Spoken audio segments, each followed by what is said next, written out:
President Uhuru Kenyatta is due to arrive in Washington, D.C. about 3 hours from now for his first ever visit to the U.S. as president. That is at midnight Kenyan time.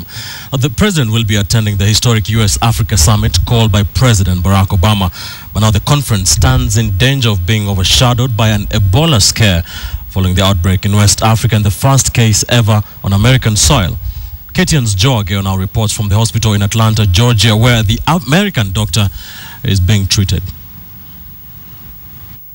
As the U.S. capital continues to receive delegations from Africa arriving for the historic summit, the stage is set for 2 days of talks, deal-making, and perhaps a few announcements. But down in the southern U.S. city of Atlanta, television cameras remain trained on this medical facility, one of the largest and most comprehensive in the U.S., Emory University Hospital.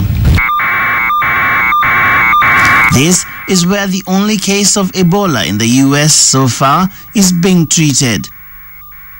U.S. Dr. Kent Brantley was brought here on Saturday aboard a private jet after he contracted the deadly virus in West Africa, where he, together with Christian missionary Nancy Wright-Bull, have been assisting Ebola patients.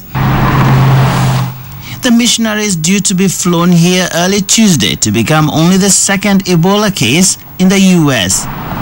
Now, the Ebola crisis was not supposed to be on the agenda of the Washington meeting, but with the first case on U.S. soil ever now being treated here and many of the delegations coming from affected countries, the mystery virus appears to have stolen the show already. I thought that you guys were going to ask me how I was going to spend my birthday. But President Obama, who was hoping to use the U.S.-Africa summit to begin sketching his legacy on the continent, is playing down the fears ahead of the summit. Folks who are coming from these countries that have even a marginal risk or an infinitesimal risk of having been exposed in some fashion, we're making sure we're doing screening on that end as they leave the country. We'll do additional screening when we're here. We feel confident that the procedures that we've put in place are appropriate. Liberian President Ellen Sirleaf Johnson and her Sierra Leonean counterpart Ernest Bai Koroma are both skipping President Obama's big party, choosing to stay home and deal with the outbreak, as every nation fights to stay safe. And so for the next 2 days, the stakeout will continue here at Emory Hospital, a sign that the Ebola virus, which was until a few days ago a largely African affair, is now very much an American headache as well.